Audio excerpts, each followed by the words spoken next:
There was a huge thunderstorm up in the Kalahari, and he said, if you want to do this, you need to have buffer stock. And I was like, I'm in. I sold my house and I moved into a wooden Wendy house in the corner of a friend's garden. So I totally radically downscaled in order to invest in my business. Yes, that's all in there. Yeah, it was exactly all in. Being a new single mom, I just had to get on with it. There was no doubt about what I needed to do. I was only going to get one chance to get into Whole Foods. You get invited once, and I was not saying no. And so I just really focused, and I fortunately had networked the year before and got the category buyer's email address. And then I just kept emailing him every couple of weeks. If I was feeling desperate and kind of, contracted and scared because of the situation, I wouldn't write my email then. I ended up meeting the wife of my current shareholder in a 10-day silent meditation in Worcester. It's a hell of a journey just in the early days. What's the level of scale that you're at now? So we supply around 23 countries. We're nationally in Whole Foods, which was my COVID blessing. And I would say we're a household brand in South Africa, although I also believe we've got a lot more work still to do.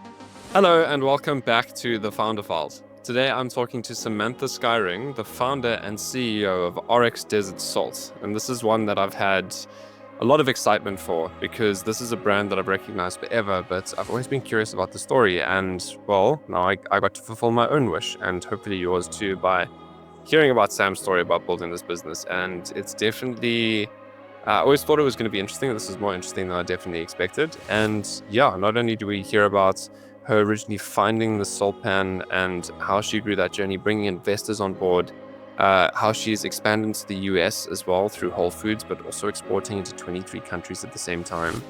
But yeah, a lot of this is just really her story. And you'll even hear me reflect on this, is that her level of intentionality, her thinking towards her vision, how centric she is to her purpose is not only inspiring, but brings a huge amount of clarity to what she does. And there's certain things and like habits and behaviors that she does that, really connects, I think, the long term to the short term. And I'm going to leave it that abstract for now because I want to let you just enjoy this experience of hearing Sam's story. So yeah, if this is the stuff that you're into, and you like founder stories and you're not following the podcast, just make sure to do so now. It's the best way to support the podcast and also the best way to make me happy as the host. So thank you. And yeah, let's just get straight into this. This is an epic story. Welcome to the Founder Files, the podcast that's like eavesdropping on a conversation with a successful entrepreneur over a fireside chat. Join me, Cameron Coots, through this unique experience of unfiltered stories and insights from scaling founders around the globe as they share their ups, downs, and everything in between.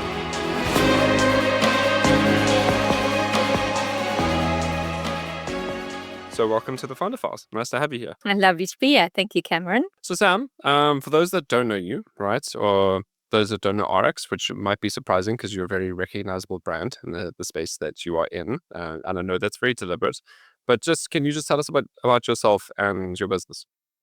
So Samantha Skyring, and I founded Oryx Desert Salt, which is an absolutely beautiful salt and a gift from the Kalahari Desert. So it's a mineral-rich, clean, unpolluted, sun-dried salt that comes from a very remote and pristine salt pan and underground salt lake in the Kalahari Desert. And salt is the smallest ingredient in any meal, but the most important, and the oldest traded commodity in the world. A big story about salt. It also reminds me of when we first met properly at the Civitas event. You're actually educating us about salts, right? Because like we know Himalayan salt's a big thing. I think that's to your point. It's like something that we consume every single day in every single meal, but it's not something that we ever really give any thought to. So just like educate us a little bit about salts, the different kinds, and why Oryx is the best without being super biased about it. So it's interesting. The Vega Marketing School at Oryx was part of their brand challenge, and it was quite young students, and they brought up that products are so often inherited by our parents. Although so many people know one of the table salts that I think we all grew up on, and that became the norm of salt. But actually, table salt is industrial salt, so it's stripped of all of its minerals. It is highly processed, refined, potentially possibly bleached, and they then add anti-caking and free flow chemicals in it because it's used for industry and paint and plastic and textiles and many more. They need it to flow freely. Hence, they put in a chemical, which is it's a man-made chemical, and well, potassium iodide and aluminium silicate and things that the body doesn't really recognize. And it's actually making salt not do what it's supposed to do. Salt is naturally hygroscopic and allows our bodies to stay hydrated. So putting in or consuming salt that is very dehydrated because they're heated in ovens and then got chemicals to stop it from absorbing moisture is really giving the body quite a hard time. So thank you, Himalayan salt, for coming into our lives. It's pink, so us ladies really sort of fell in love with it. It looks pretty. It isn't from the Himalayas. It's from Pakistan, about 200 kilometers from the Himalayas. But pink Pakistani salt doesn't have the same exotic ringtone as Himalayan. But it created a global awareness of salt, and it fascinates me because it was pre-internet that it sort of came into the market and went global. And for me, it's almost a telltale sign that we really needed to switch off table salt and switch onto salt that is mineral rich and less refined. But because of now the global demand, it's dynamited out. It is a non-renewable resource, and the communities are getting paid $4 per ton. So there's sort of slave labor involved. And then, of course, sea salt. $4 a ton. That is ridiculous. In fact, somebody was telling me the other day they were paying, I think, 180 Rand for 20 kilos.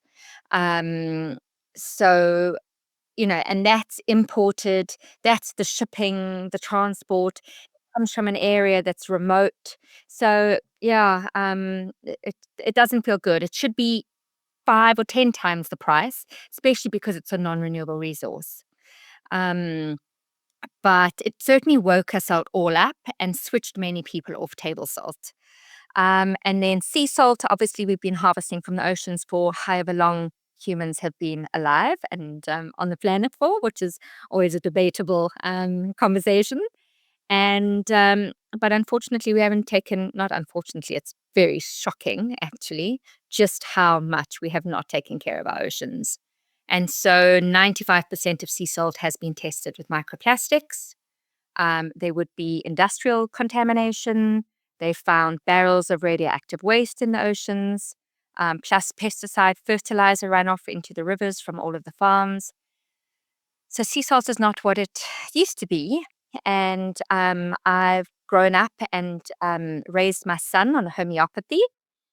And homeopathic remedies is the essence and the vibrational frequency of something.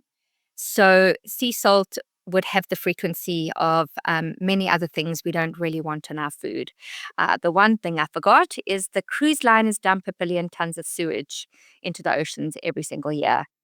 And I met a marine biologist in the USA, Dr. Stephen Cavanaugh, and he tested some oysters in Ireland and discovered opioids and contraceptives.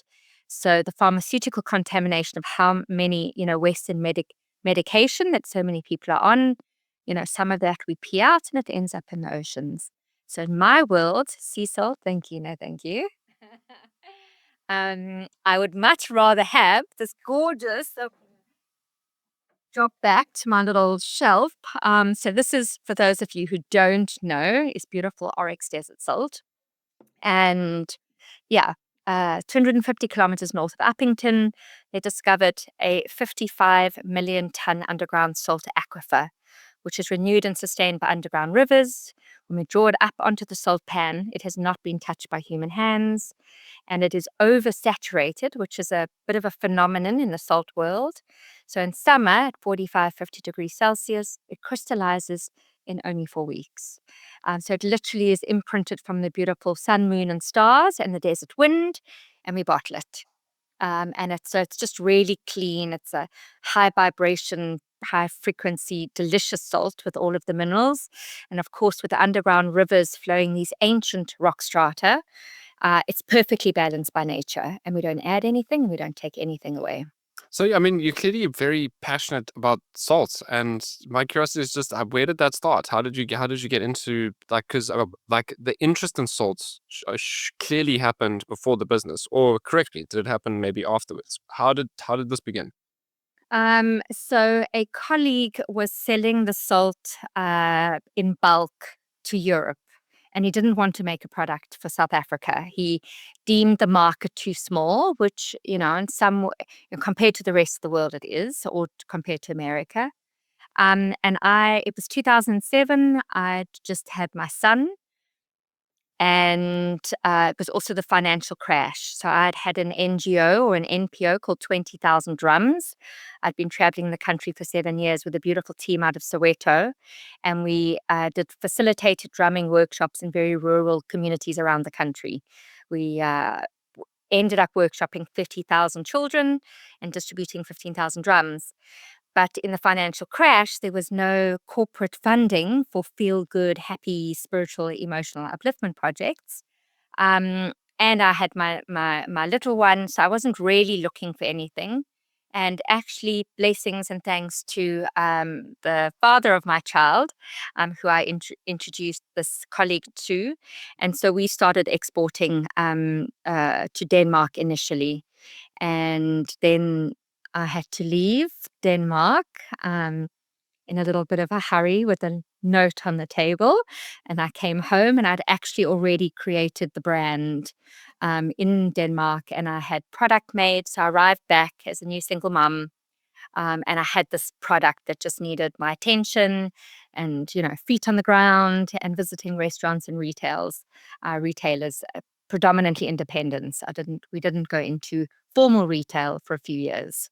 Okay, so obviously the supply of this already existed, right? So the salt pan was there, and you were just obviously buying it and then putting a margin on it and then exporting it. So this person or people, business, is there a single supplier? I mean, how big is the pan? Is it owned by multiple people and sections of it? Yeah. Um, so I mean, salt is. I forget the volumes. I must look it up. The volumes of salt is astronomical. Um, and so there are many salt pans around South Africa. And this particular salt pan is owned by a family and by a business, and they have many salt pans, sea salt, other pans where they supply EPOL. It's a low grade salt. But this particular pan in the Kalahari, um, they had been harvesting from for about 7 years or 5 years when I joined. And they were looking for volume, so quantity, not quality, but they happened to get quantity and quality. In fact, the salt pan owner was my first shareholder. I sold my house and bought 34 tons of salt.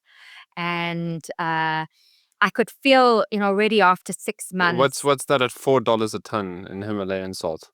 No, I'm joking, but it's really reinforcing the fact that, like, how the slave labor involved in $4 a ton if you sold your house for 34 tons of this salt. Yeah, a lot more. um, and so I Or maybe it was stashed. a tiny house. It was a nice house. I mean, I moved. I'm sure it was. I'm just being facetious. I know.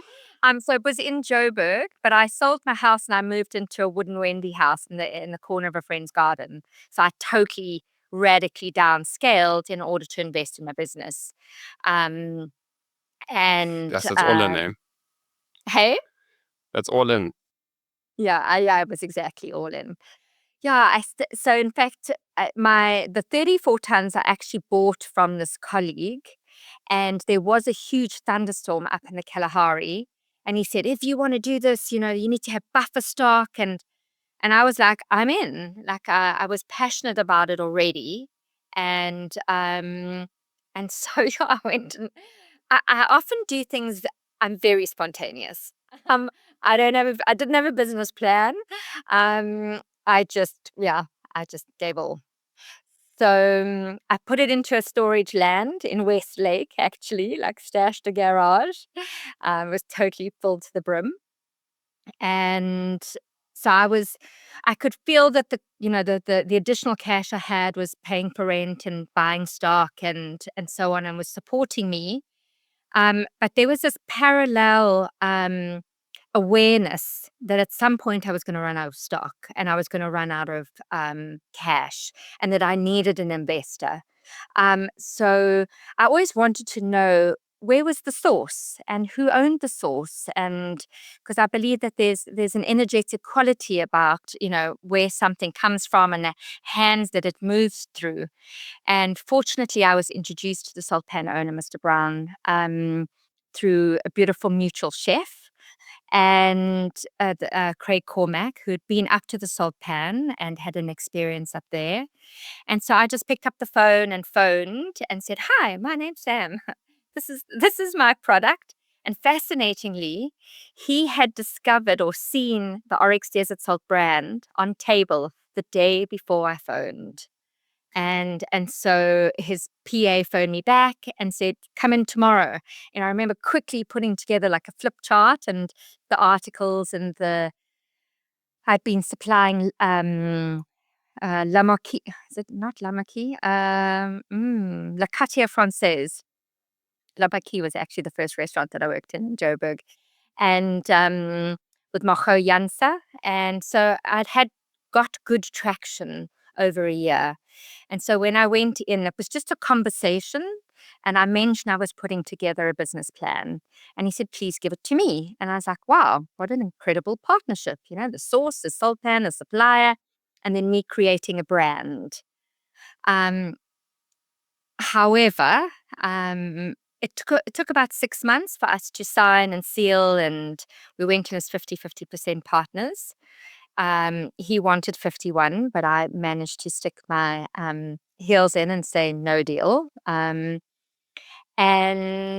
but after a year, we weren't profitable, which I wasn't expecting. I was kind of going on that 1,000-day rule.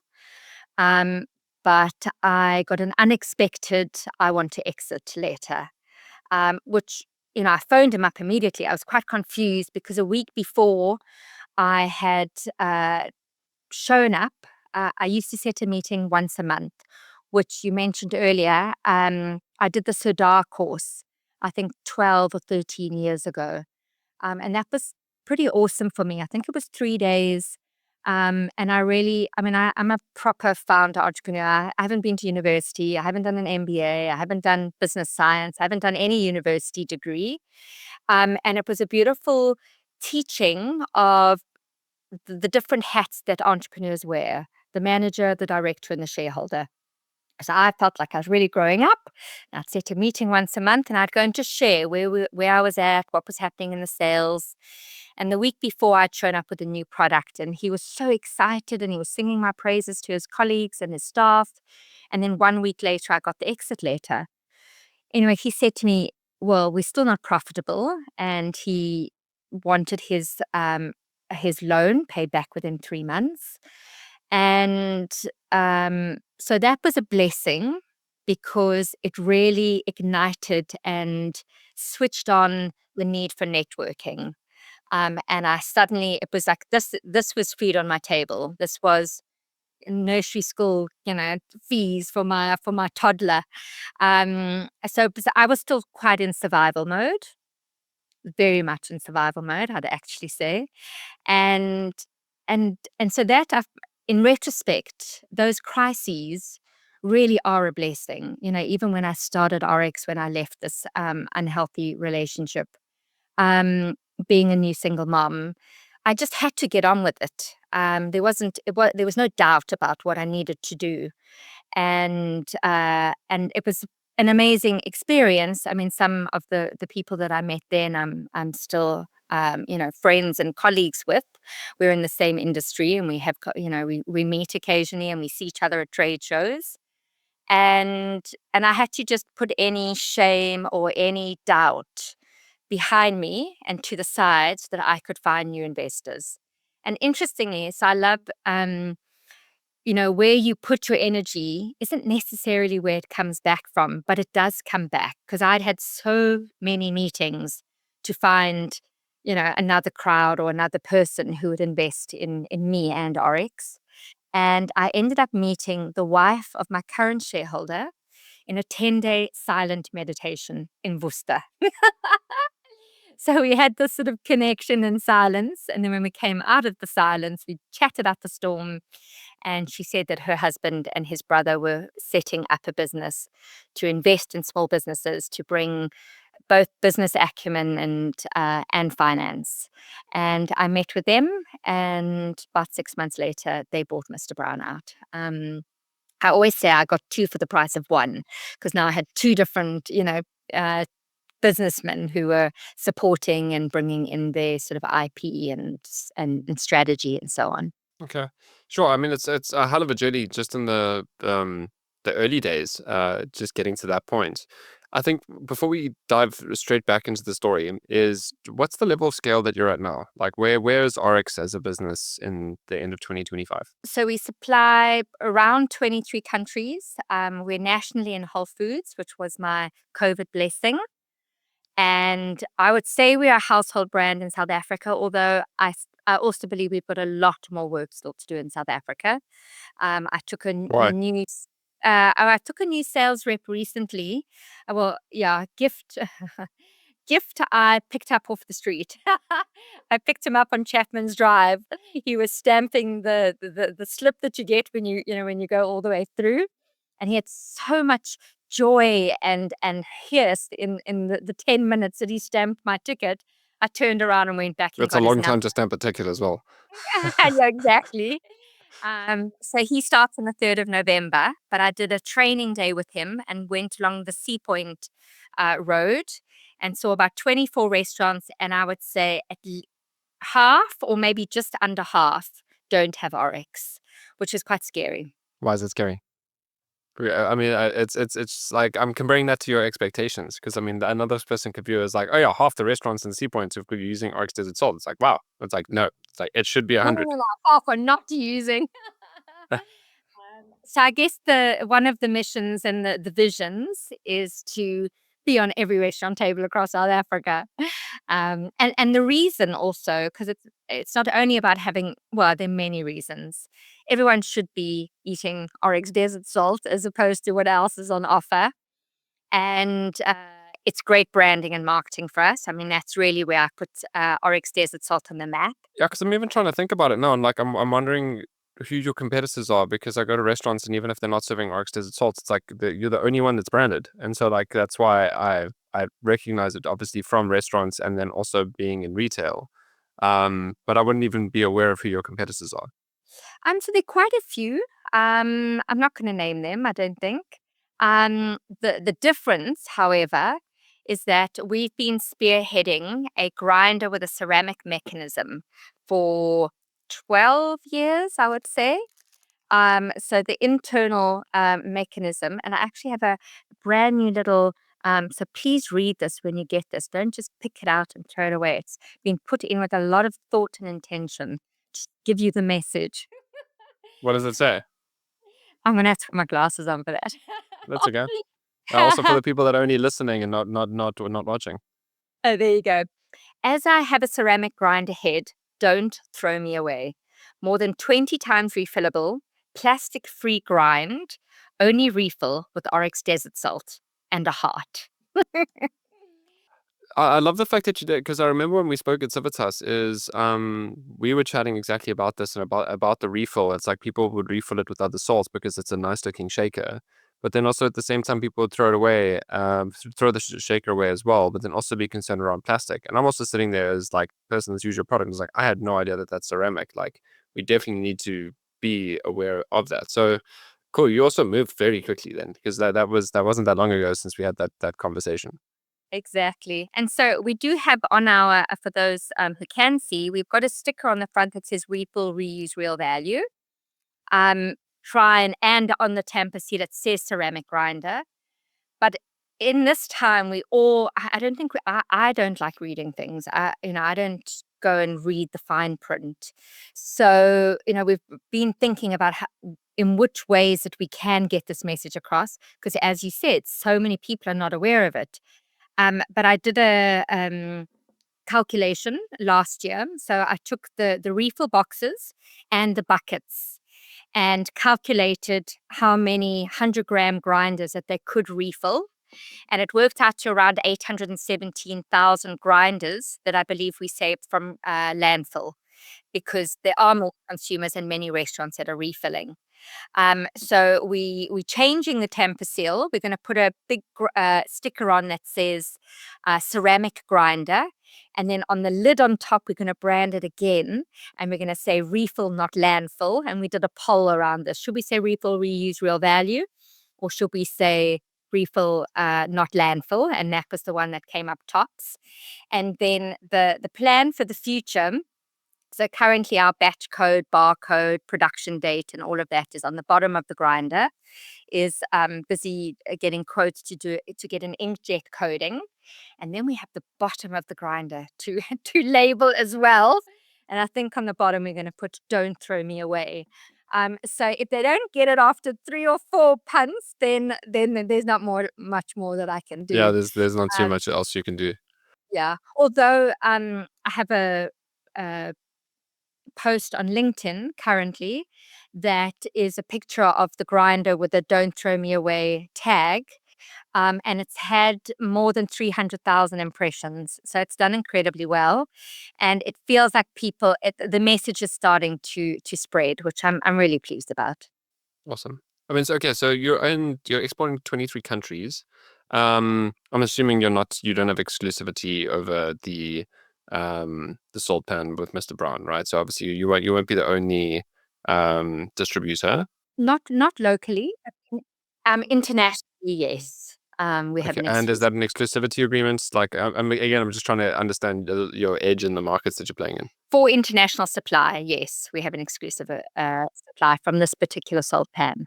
Well done for nailing that. But yeah, it's also just really, um, it's always fun to interview someone where it's like I've been, because again, going back to the point where we started, is salt is something we use every single day, and it's one of those things where like you've got like the only, besides the one logo that happens to be a child chasing a certain feathered animal.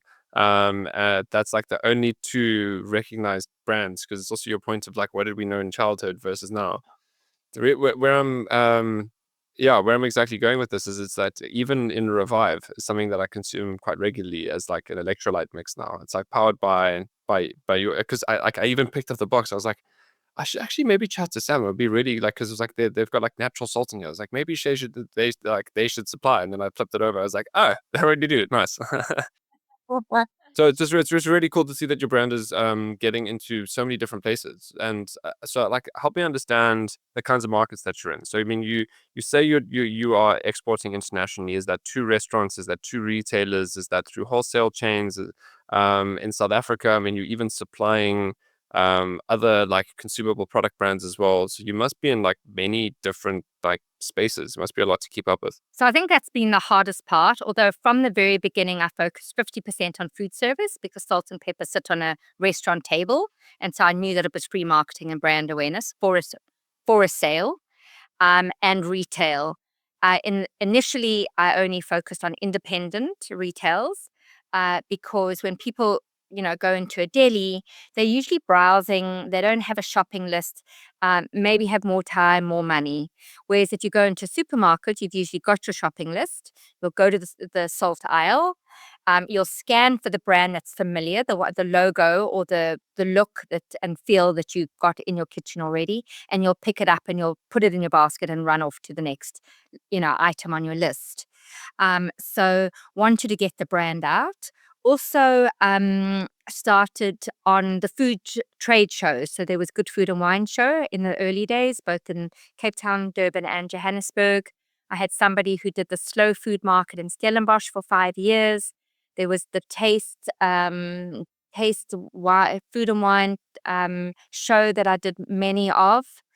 And so that amazing connection with consumers, that sharing the story. I do a taste test. Actually, I grind Oryx salts onto their fist like a tequila fist, and then sea salt, and you can actually taste the difference.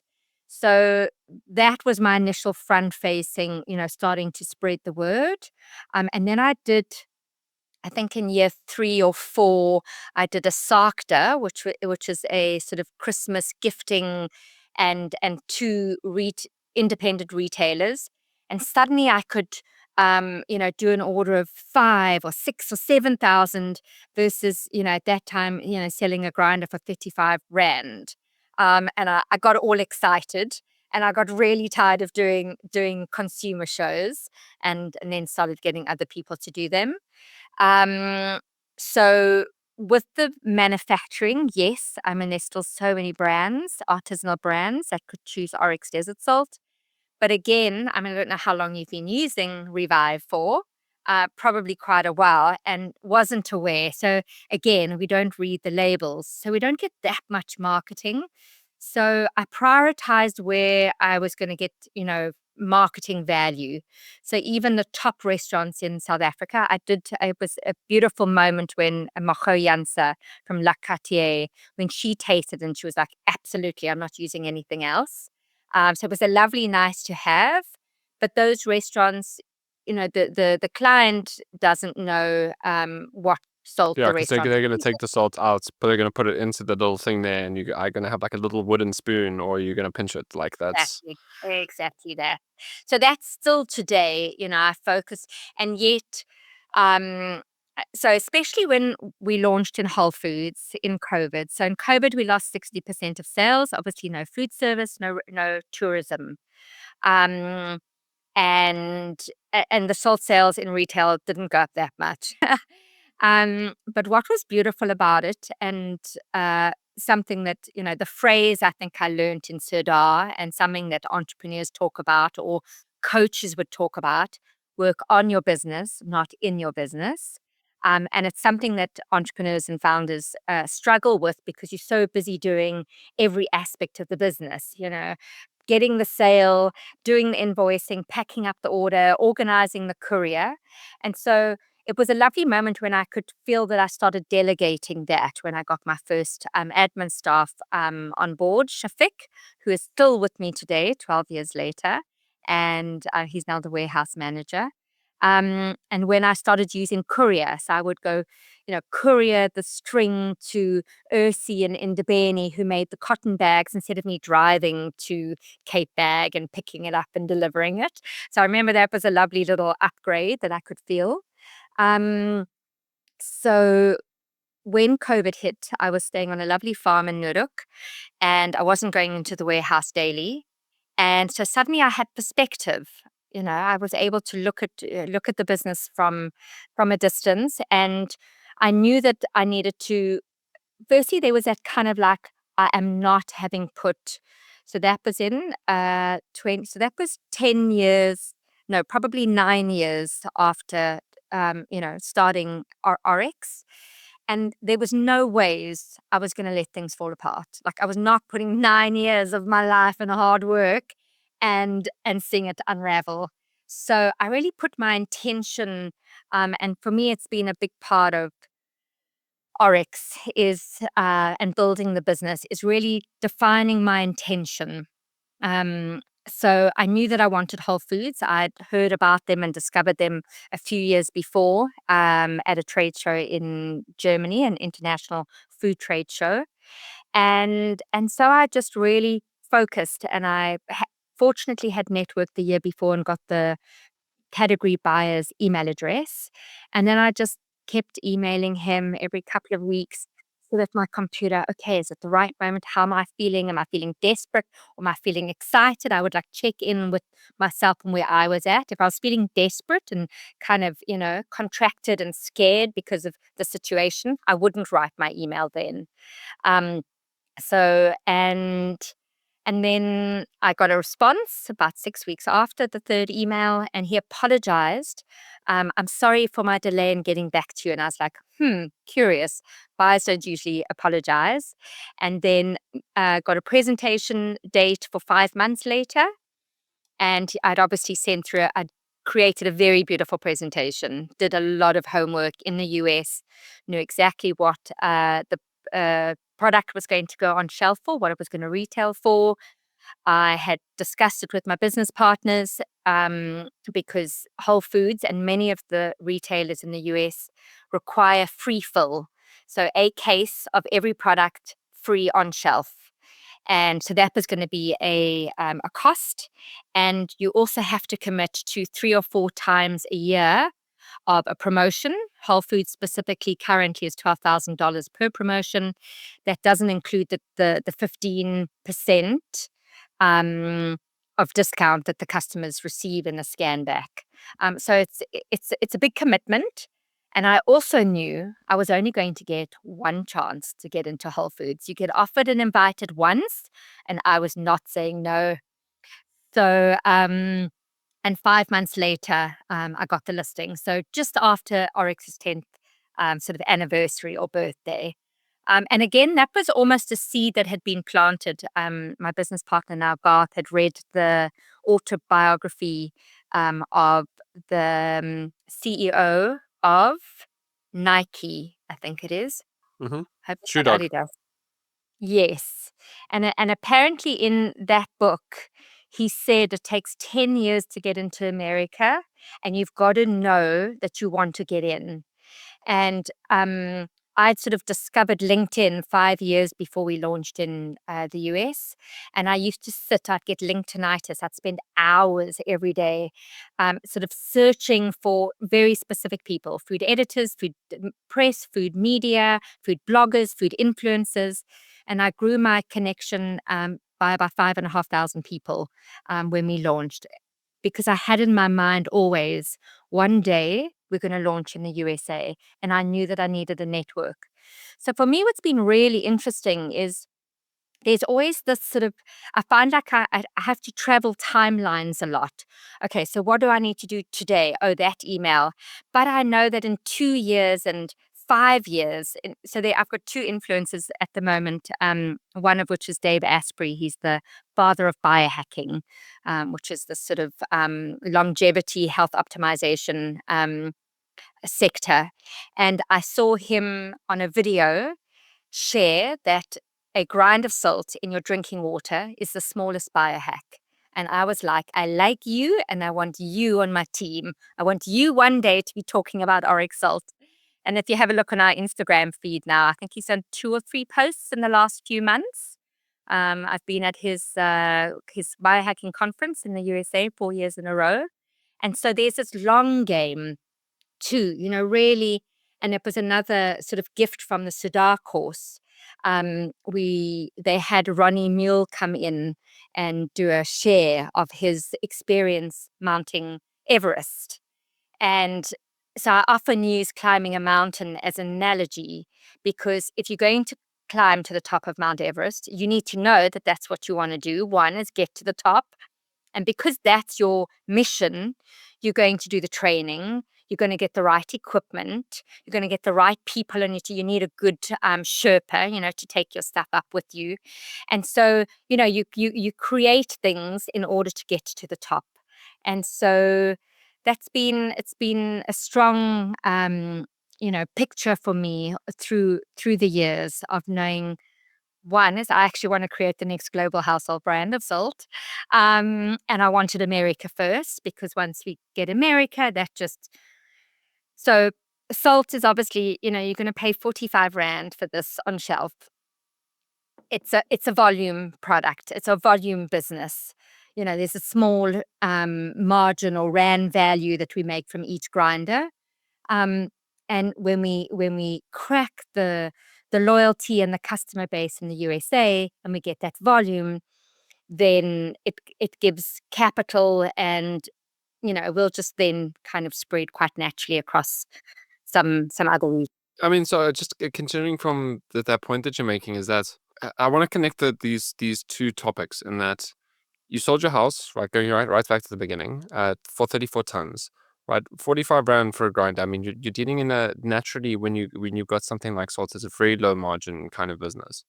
On top of that, you are also thinking 2, 5, maybe even 10 years into the future. You're very intentional about the bigger picture, but then also you're doing stuff around dealing direct with consumers and in those consumer shows in the beginning. So like there's this there's this challenge of you're very intentional about the long run. You seem very present in the short term as well.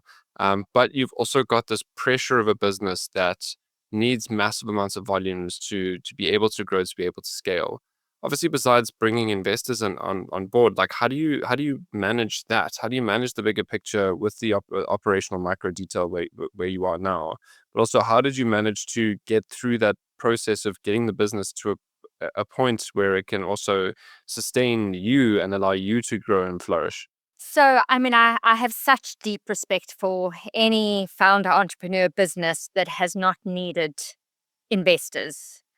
There's no ways I could have, I seeded the company, but the amount of volume or the amount of stock we needed and the debtors, that sort of, suddenly you owed money by a bunch of people, but you've got to have enough stock to supply them and others.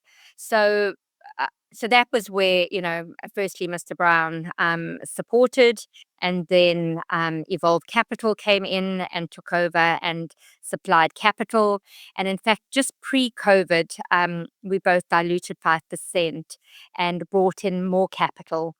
Um, and I mean, when we met at Civitas, we all had a laugh. I think George said, "Oh, how many of you are really profitable and like cashing in on the dividends?" um, and it's a curious question because when is that point where it really everything you put in and I mean, if anyone told me what we're turning over now, and we are making a profit, but it's so we're certainly not getting dividends. It's all going back into the business, and yet the numbers are all there on the management accounts. I can see them, and suddenly you scale, and so you need a new person and a new computer, and then you need a bigger office because the first office I was in was, I think, maybe 50 square meters, if that. And then we went to 125. Um, and then we went to 350. And now we're in a 750 square meter warehouse.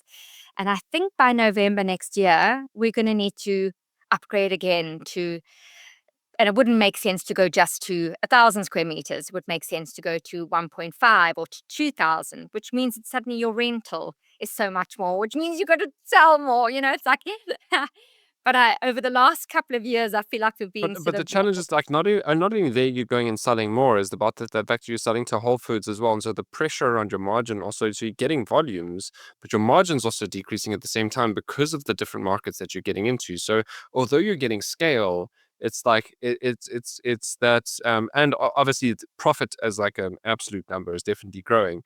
It's still getting like quite tighter as you keep scaling. And well, so like in Whole Foods, obviously in the beginning, we were having to do these quarterly promotions. And if you were to amortize that and take that out of the profit, it was much bigger than where it is at now, 4 years later with the volume. So, as the volume grows, the costs actually come down. So the next container we're sending in December will be a 40-foot container versus a 20-foot container. So we've kind of done the maths because we need to pay for storage in the warehouse, but the shipping will be lower. So it's just these sort of incremental. But I think there was a really beautiful moment a couple of years ago, and I don't remember it being a defining moment, where I realized for so many years I felt like I was rushing towards the end game. I was rushing towards creating this business and doing it and finishing. And now I've kind of really settled back into this is my life. I'm loving it. I love the product, love selling it, I love being on trade shows, and I'm not rushing to get anywhere. Yes, I know where we want to scale, and I mean, I want Oryx to be so successful that we that we start an Oryx Foundation and invest in other businesses and invest in the staff substantially and really make a difference in their lives. Definitely going to have an ESOP when all the shareholders' loans and investments have been paid off. So that for me is actually, in a way, my driving force now. But it is just my life. And I'm out of that survival mode, and that's made a huge difference. It's allowed me to be more present as opposed to running towards something that obviously, if you're running towards it, it never arrives, does it? It always stays in the distance. It's a bit like running towards the horizon in a desert or something. That mirage doesn't ever appear. Yeah, welcome to me and my striving nature. Trust me, it's something I've been working on in therapy for years, and it's still, I'm still in it. But Sam, I'm just trying to if you had to talk to me about someone who's got a salt business that sources it from the Kalahari and exports it into 23 countries through Whole Foods South Africa, I picture someone who's a lot more intense, a lot more ruthless, a lot more like profit driven, efficiency driven. And I point this out as I think what is the strength of Oryx is the brand. It is also you. Is the fact that you are joyful, right? You are open, you are intentional. Like there's a fun, there's a spirit that comes with this, and you've built an amazing business at the same time. And the reason why I say this all out loud is it's not just because of like biases and how I think about people and businesses and types of businesses. But it's again just going back to the point of it's a very tough business that you're in, right? You've got physical supply chains, you've got massive amounts of produce. It's like your again the profitability because top line is vanity, bottom line is sanity. And when you've got a business like this, I think it can be quite easy to go insane. And so this is why I'm just harping on about it. And it's not because I've got any question, right? It's just like I want you to just share with the audience of other entrepreneurs what it's like to run a business that requires so much attention, so many moving pieces, so much complexity, requires such volume and with low margins. And uh, I think there's a lot to be learned in there. And so I just want you to keep sharing some stuff that you think might be relevant to us, or tell some more stories around how you manage your operations, how you manage your business, how do you make sure that you continuously scale. Yeah, even as being a spontaneous person at the same time as you admit, without necessarily getting the business into trouble. Yeah. Hmm. So I think one aspect is I feel very on purpose. So this feels like my soul work. To the point that this beautiful logo, the Oryx Gazelle.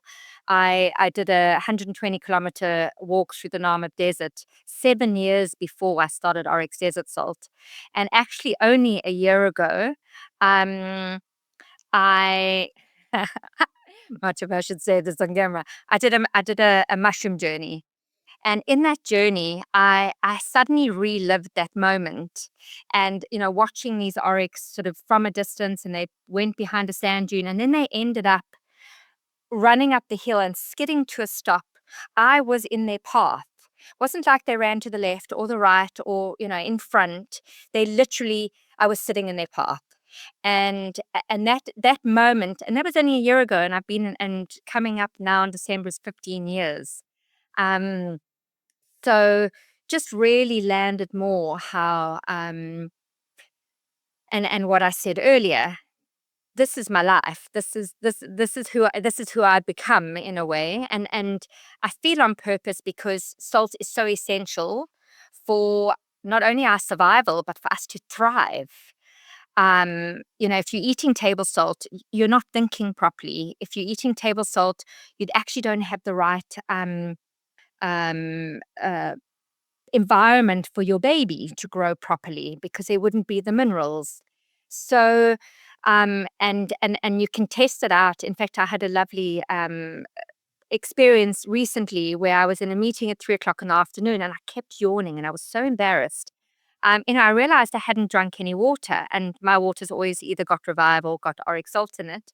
And so I chugged down sort of a third of a bottle and I stopped yawning. So salt makes you cognitively sharper. And, I think both Revive says powered on Oryx Desert Salt, and my email signature is powered on desert salt. And people can experiment with eating more salt and putting more beautiful, unrefined, unprocessed salt into their meals, into their water, and you sleep better and you can operate better. So I think that's been a big part for me, where it isn't just a job. Um, and then I think having the vision, like really so prior to Oryx, I said I had this NGO called 20,000 Drums, and I had a vision of 20,000 children in a stadium all drumming together. I don't think there's ever been 20,000 children drumming in a stadium together, one beat, one heartbeat. So for some reason, I think big, and I think uh, I scale in my head very quickly. Is this possible to scale?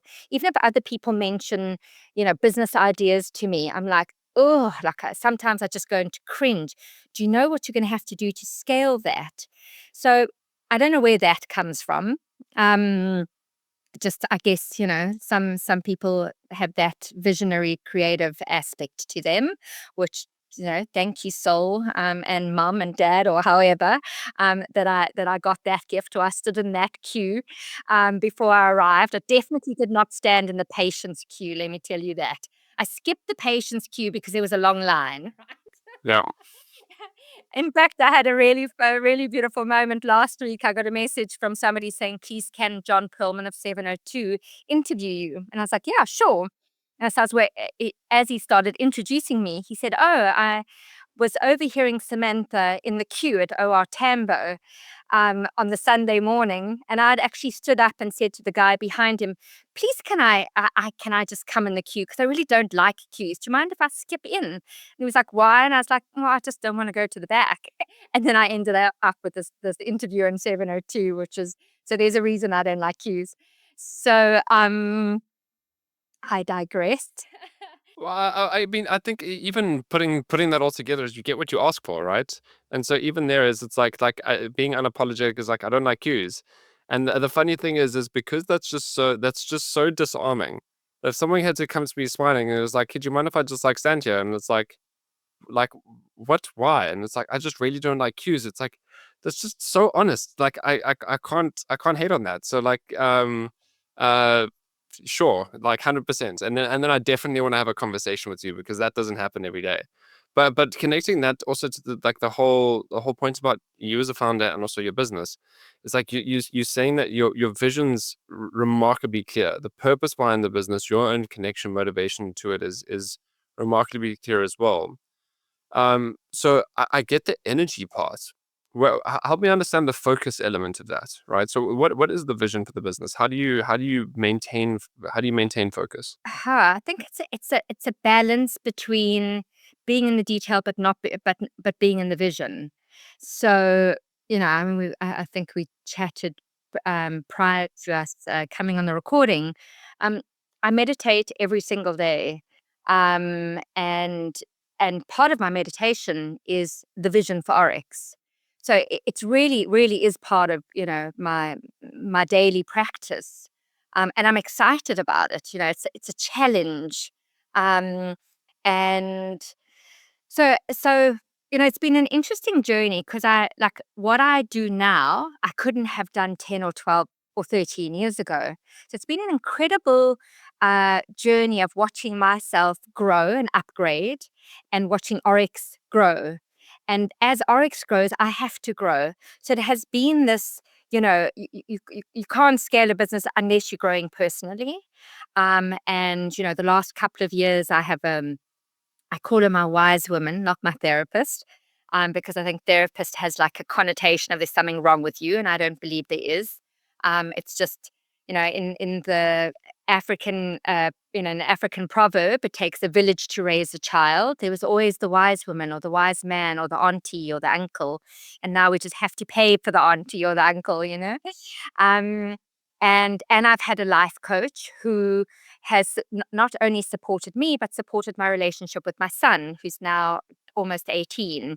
And we had it was hard. He was, down the rabbit hole of his gaming and his fortnighting, and I'm trying to run my business, and my son's spending too many hours on a computer, and we were struggling with our communication. And so he would see her, I would see her, and we'd see her together.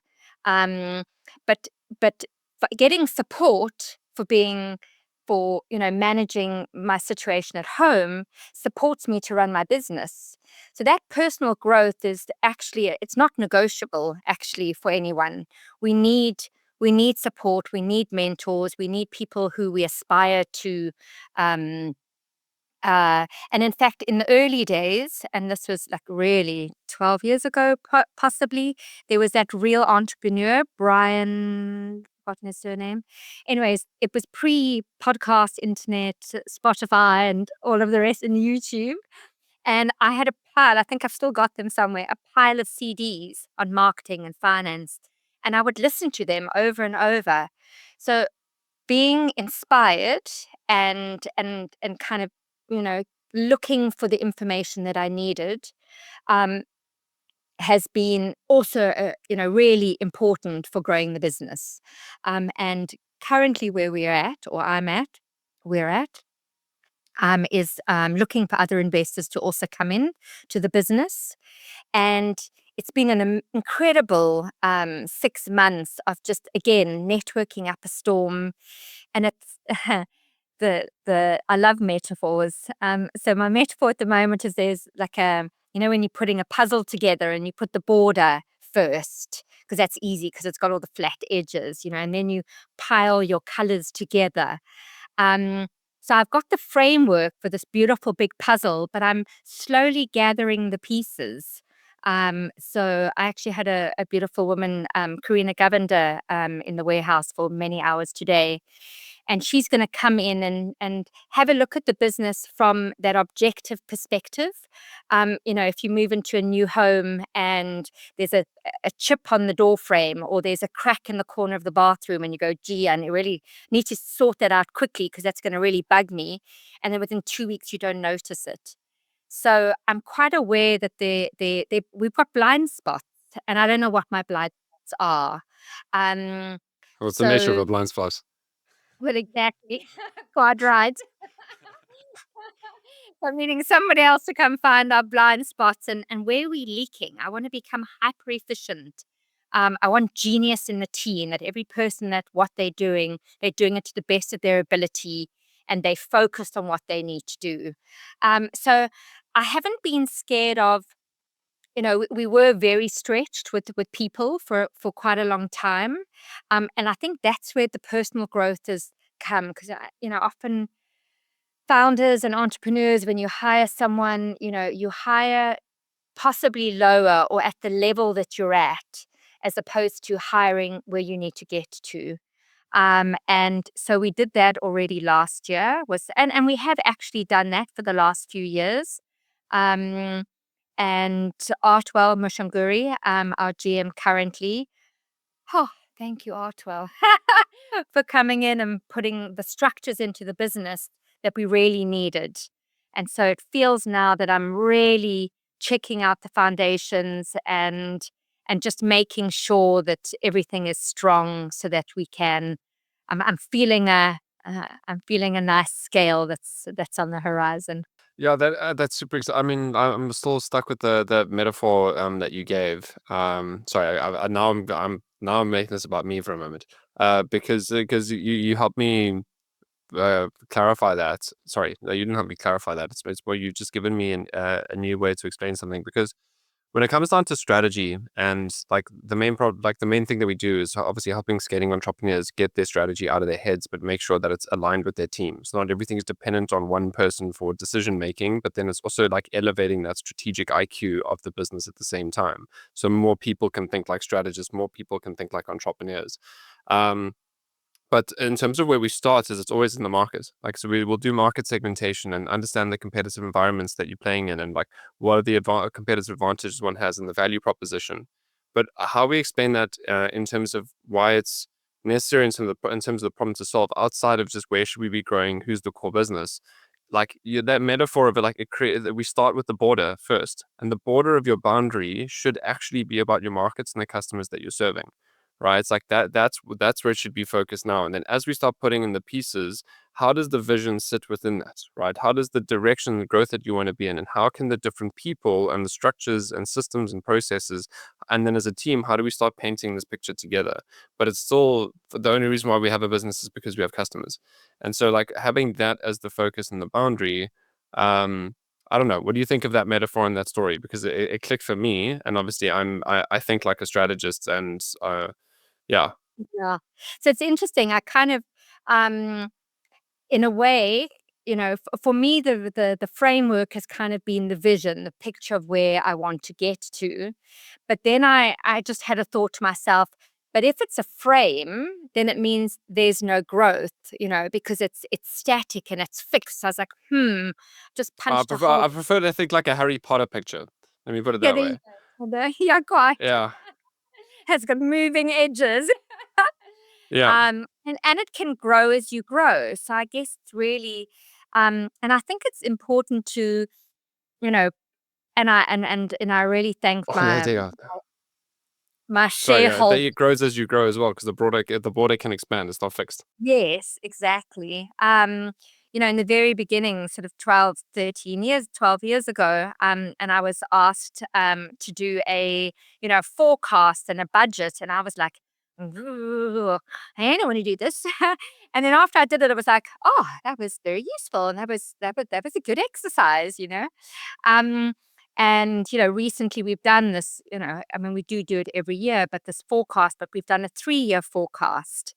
Um, in fact, I feel like I need to go into my archives. I would love to find my original budget that I put forward to Mr. Brown, and see how on track I was with that. Because, again, it's like, if you're journaling or if there's something that you want, if you write it down, it's almost like you're pulling it from the ethers, and you grounding it, and you're saying, this is what I want. So that forecast is, that's where I want to get to. And, so it's a bit like the mountain again, okay, so if I want to get there, okay, so our contract for our warehouse ends in a year. So is it a year left or 2 years left? So there's always this playing with the bigger picture and doing what's current right now and what is needed for next month or the trade show in 6 months. And it's so one's going to be quite fluid with and spontaneous, but very fluid with timelines. Be able to grow into the vision and hold the vision every day, and then come down to, oh, forgot that email yesterday, get on to that. So Yeah, I'm fully on the same page, because I mean, I don't like 5-year plans. When has a 5-year plan ever gone according to plan? And the way that I also like to think about vision, and particularly long-term goals, obviously annual goals and budget setting, different kind of story. But the moment that you have anything longer than that, it's like, what are these milestones? What does the vision look like? And the point is, it's achieved when it's achieved. The benefit of having that focus and direction, it's like we know where we're getting to, but then we can be fluid in how we're getting there. And it's more just thinking about dependencies, like what needs to happen in order for us to get closer to that mark, and then we can be quite fluid within the process. Um, yeah, so I love how intentionally you think about your strategy of your business. well, if you don't, how can you get there? That's the thing.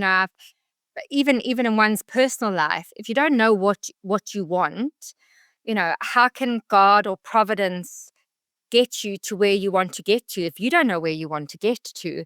So I think that, having that very hyper focused, clear picture just makes it easier, because then and yes, I guess it's like a roadmap. If you want to get from Joburg to Cape Town, not the other way around, um, you can decide to go on a different road because the N2's got too many trucks on it, but you still know that you want to get to Cape Town, and you might want to stop for a while at a Patstalliki, but you just keep, and yes, it might, and it always does.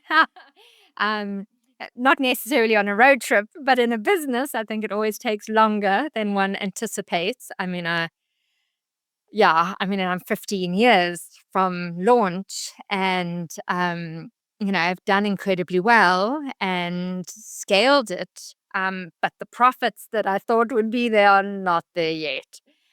So it's been a really interesting experience of business, and what it takes and how much money it takes to just to run a business. And at the same time, I know that at some point the volume will, will, um, what's the word? I'm going to supersede, I think. Or hockey stick, the It is hockey the stick effect. opposite, yes. Yeah. The volume will be greater than the expenses, and the profit from all of that volume will be paying the dividends. And so now, I mean, in fact, when we launched in Whole Foods, actually pre-launching, so knew from the presentation that we were going to get a listing because the lovely buyer, Chris, kept saying, so when you're on shelf, I mean, if you're on shelf, and he said it 3 times in the meeting, I was like, all right, I think I've got this in the bag. Yeah.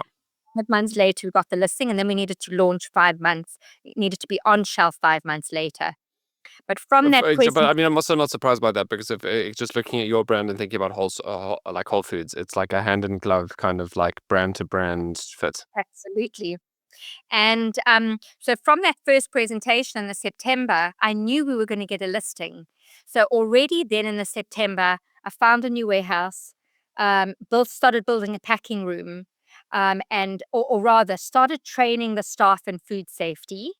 And then when we got the listing in the January, we'd already moved into the new warehouse from 350 to 750. So sometimes one's got to be, that was the risk. Didn't have the listing yet, but I was so sure and knew that if we were going to get the listing, we needed to be ready for that. And so started. So, and I think that's where the intentional, the being so bold that you make it a reality, actually. Um, and so when the hired 10 staff, squashed international food safety into 3 months, it usually takes a year, um, packed a 20-foot container, put it on the water, and then I had 5 weeks before it landed and the launch happened. And I took myself off on a little holiday to Zanzibar just to have a breather. And then I was like, okay, we're about to land on shelf. How are you going to get off shelf? And suddenly it was like a whole new dynamic, and like, Yeah, because you're on shelf in an environment where no one's ever heard of you. no, no one. How did you solve that? So we launched in the September. In the July, I did a summer fancy food in New York. And remember, I told you about Dave Asprey, who I'd sent salt to him 2 years. And you've got 5,500 new connections on LinkedIn from people that all these food editors and like you've been sowing those seeds for ages already, and now you're just ready to switch them on. Exactly. So my very first post on LinkedIn was, my dream has come true. I've launched in Whole Foods. And it had at the time 23,000 views or impressions or what have you. And they were all the only people that I had. It was 90% USA based at the time. And then I went to the biohacking conference in the September, literally the same month that we launched. And suddenly I actually discovered a whole new, you were talking about market segment. For 11 years, I had been focused on the foodies. My whole network that I'd archived or harvested, I call it, in the USA were foodies. And then I went to this biohacking conference, which is, a collective of people who've got money. So it's a high LSM, but they're very embodied. They're endurance athletes. They do gym. They influencers. They're very Um, deliberate about what they put in their bodies. Exactly. And so in fact, the summer fancy food, it was 3 days. I had 30 conversations, and only one was exciting because the guy was an endurance athlete and understood the importance of salt for hydration. When I went to the Dave Asprey's biohacking conference, 3 days, 165 exciting conversations, and every single one of them knew salt was important. And I didn't have enough stock to supply them, but I had stock on Whole Foods shelves. That's I just love that again, is in terms of the the beauty of market segmentation, and because like when you're looking at Whole Foods, or if you're looking at retailers, it's like for them you've got to have a specific value proposition need that you're meeting, and a certain positioning you need to have. But then towards your actual customers, if you're going to restaurants, it's like it's actually all going to be about taste, and like how do I explain a narrative why the taste is better. But then there's an entire new customer segment. There's like, I don't actually care about taste. I care about hydration and performance. And it's like, okay, it's still the best for that, yeah, it's just who the person is you're speaking to. But that's the beauty about your product as well, is that the narrative can be flexible, the messaging can be flexible, but it can still be as pure as it is. um that's really cool. Like, did that happen just organically? Were you already starting to cultivate that messaging and narrative around hydration and the like the health benefits of the salts as well? Yeah, the reason why I want to say that is like, basically, what's this like balance or ratio for you between very deliberate versus very emergent and spontaneous? Yet throughout all of that is like you're super intentional, but like, did it just serendipitously happen? Did you know that that was the path that you want to go down, who you were targeting? Like, yeah, how much of this was created versus happened? So I think it's an and. So 2 years prior, I'd seen the video of Dave Asprey, talking about salt in your water's hydration, and I wrote an email saying Dave Asprey on my wish list, and I wrote, or I wanted the social media campaign, and I wanted to be on his newsletter, and I wanted to be at his conference, and in fact I networked incredibly well, and I managed to get some funding out of the USAID for marketing. So they supported, not entirely, but probably about 2/3 of that campaign, because they kept talking about.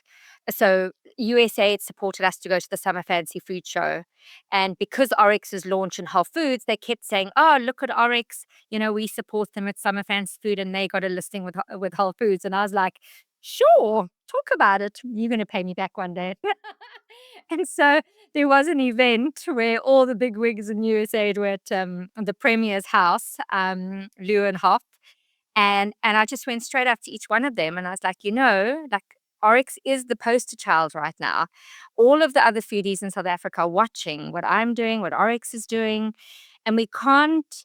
It wouldn't be right for me to fail right now. Like, we need to make Oryx a success. And anyway, managed to do it. And Dave's PA and I just really built a beautiful relationship through that campaign. And then last minute, she was like, I'm not going to charge you for the table. And she gave me a little round cocktail table. I worked that cocktail table and that space around it. In fact, the two ladies next to me afterwards was like, how do you do it? And what I realized also, and this is just a seed to anyone who does do trade shows, I always make sure I stand in front. If you stand behind your table, you're cutting yourself off. There's a barrier. But if you go in front and you're engaged, and I mean, you can see I'm quite like, I like using my hands. um, and I'm quite tactile. So, and when there's a good connection with somebody, I'll hug them. And I ended up with the most beautiful friendships from that show. Um, and the organizers, and now, for like last year, from just building this relationship with the organizers, they invited me to be on to create a salt panel, and talk about salt. And so it is it's an all, and nothing is segmented. It's the intention, it's the work, it's the show up, it's the prayer, it's the providence. It doesn't None of them happen by itself. um is is my belief. Yeah, so I mean, I don't often do this, but I think it's worth reflecting on, because like your kind of secret sauce as a founder, I'd say bring down to like three things. So obviously the one is going to be like complete purpose, and like purpose slash belief. Like, that's the first bit of the Venn diagram I can see there. And it's like not only do, like you're saying, like this is your soul's work. You found yourself in the right place. Like, this is the business that you want to be having. Like, there's so much meaning. You light up when you're even talking about, like, even now you're recollecting that memory, and it's like you're lighting up, engaging with other people, talking about just your salt about your business. But there's so much purpose and belief in terms of the benefits that you can do, the people that you want to be able to benefit later on. Um, then that overlaps with the intention and vision side of things. But it's like you're the most intentional person I've met. And really, after they're doing like nearly 150 episodes, like this has been like a very unique characteristic, is that like your intention setting is like the best example I've encountered, where you um forgive me my tired brain, I've even forgot the biohacker's name. Dave Asprey, you said. Or Asprey. Days Vastry. Yeah. Okay. So even there, it's like it's like you see him once talking about salts. He's like, okay, I will be there one day, and you write it down, and then from there, it like things emerge and things happen. And I think if I think about myself, and I think about a lot of founders as well, it's like you have these moments as like, oh, like it's not even. I think it's also the difference between like the purpose and belief is also belief in yourself, right? And so that kind of combines then with that intentionality, because there's a lot of people, me included, which says like, sure, I wish I could, or if only, or like, maybe one day, or etc. And it's like, no, I will have that person that will be there. It's obviously not going to be now, but like, that's going to be the intention. I'm setting the intention now. It's like I'm going to have Dave Asprey talking about my business, and that intention setting doesn't equate to any kind of judgment, or I can, or is it the right timing, etc. It's like I've seen that, that's what I want, and when it happens is when it happens. And I think what connects the two of those in terms of purpose, belief, and then with the intention setting and the vision is grounded in like radical honesty and authenticity. Because you're not bullshitting yourself, you're not bullshitting anyone else around you. And so being that intention, being that vision, is you being radically honest about yourself throughout that process. But then also with the kind of purpose and belief setting as well, is you're able to do it kind of wholeheartedly because you are just also being yourself. And so there's nothing to hide, there's nothing to misinterpret. Um, and I just wanted to reflect that and see if that resonates with you, because it's a very um, helpful reminder to me around what a visionary characteristic combination looks like. And I'd like to add another onto that sort of foundation is gratitude. Mm. Um, I get incredibly excited and so incredibly grateful. In fact, to the point, I had an experience and I coined a new word. And I think I've coined it because I searched for it on the internet and I couldn't find it. Is a gratitude-gasm. The gratitude-gasm, okay. That one's new. I'm going to be seeking a couple of those out in the coming days and weeks.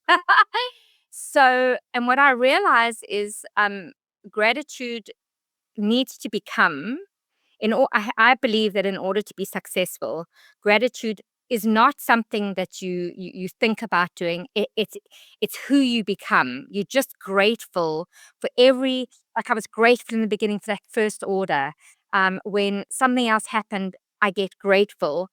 And I've actually expanded that to say that expressed gratitude is a superpower, because when you share your gratitude with others, then they feel that gratitude, and it becomes a wave, or it becomes a movement in a way.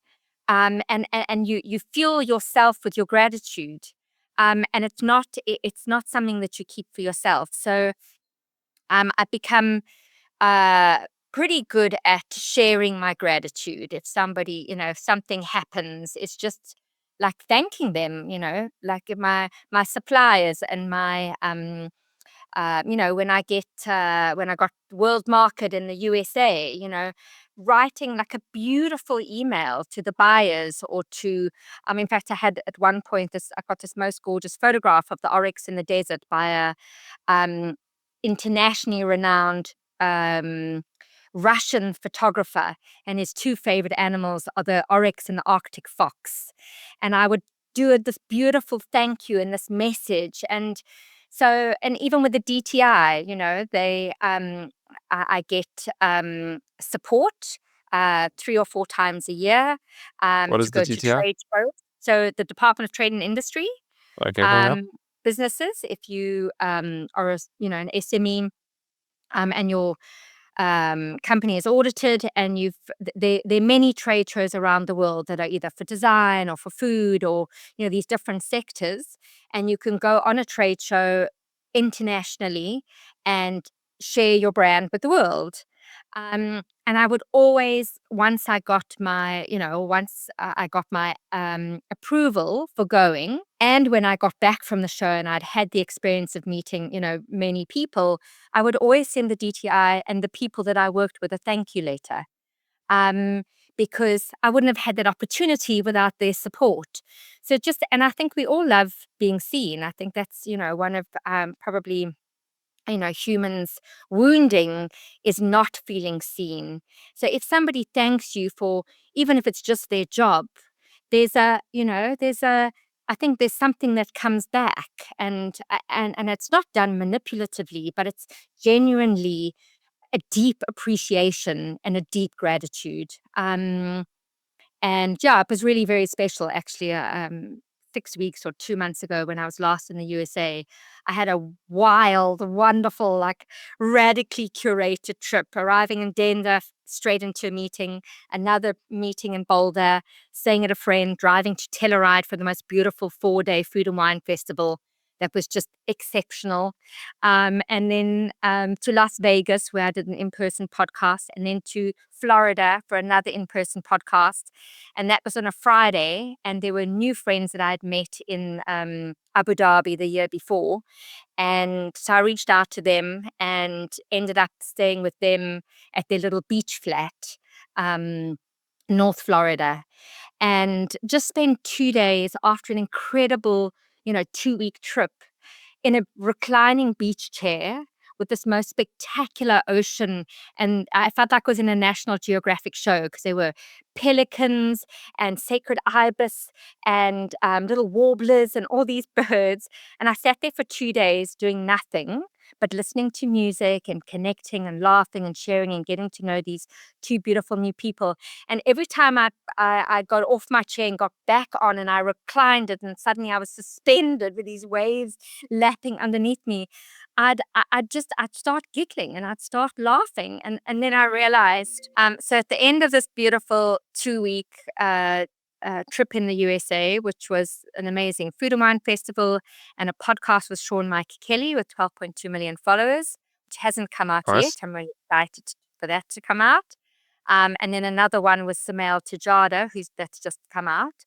And that was on a Friday morning. And often I would just book my flight for that evening and then spend my weekend traveling, and then arrive and feel like I've got to dive back into work Monday morning.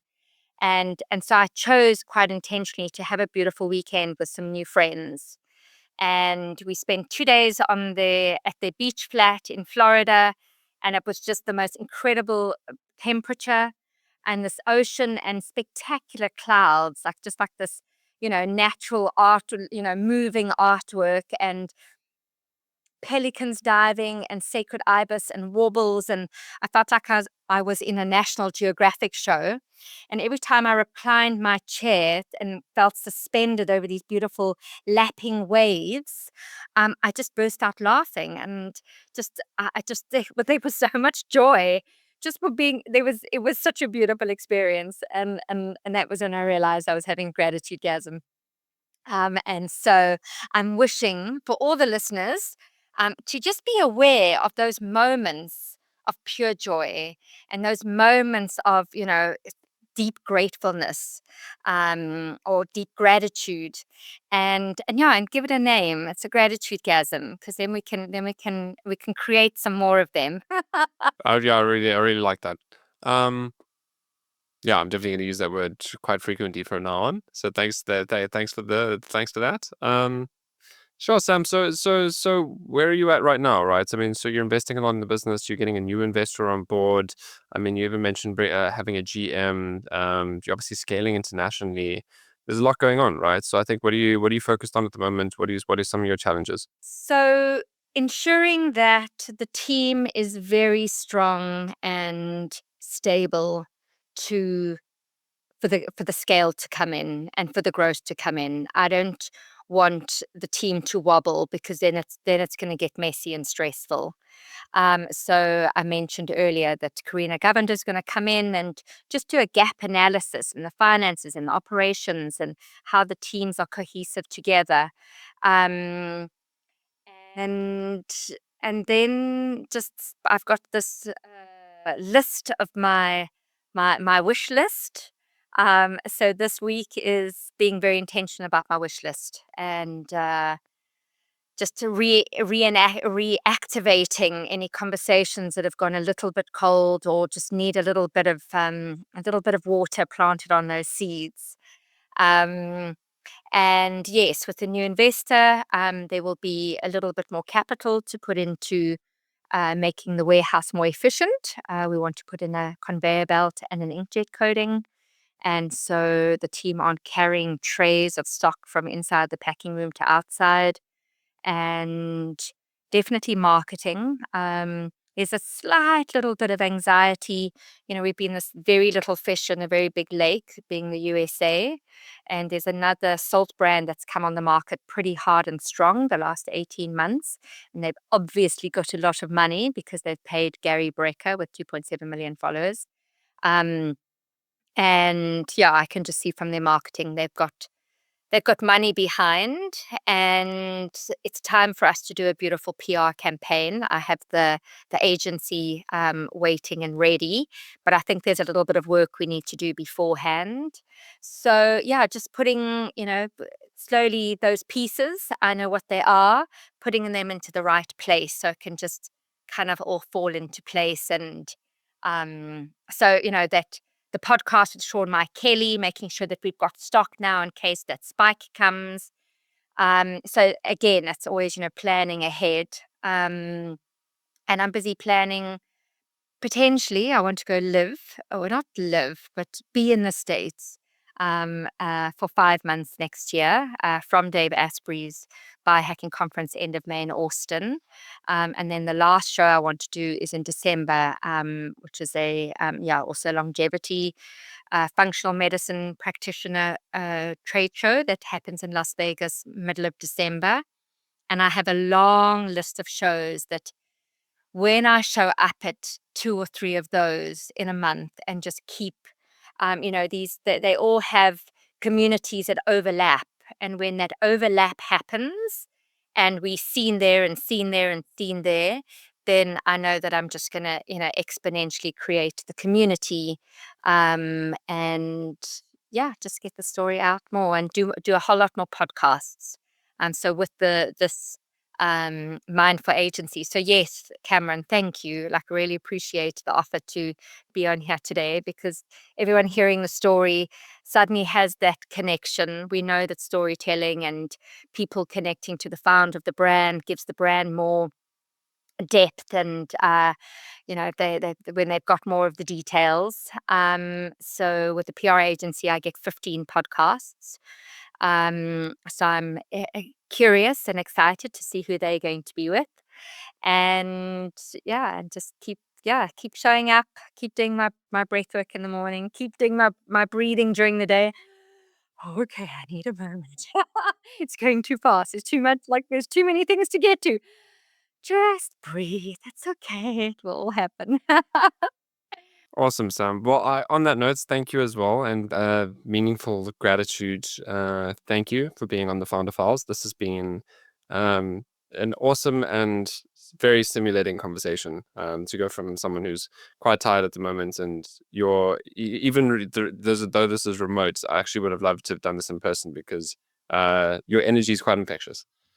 So, finally, Sam, what is the one question that I haven't asked you that I should have asked you that you'd like to answer now? Oh, what I need to give you the question. Ah, so through this last sort of year and a half journey that I've been on, which like, real thanks to both my wise woman and my life coach, that's been able to support me to value myself more.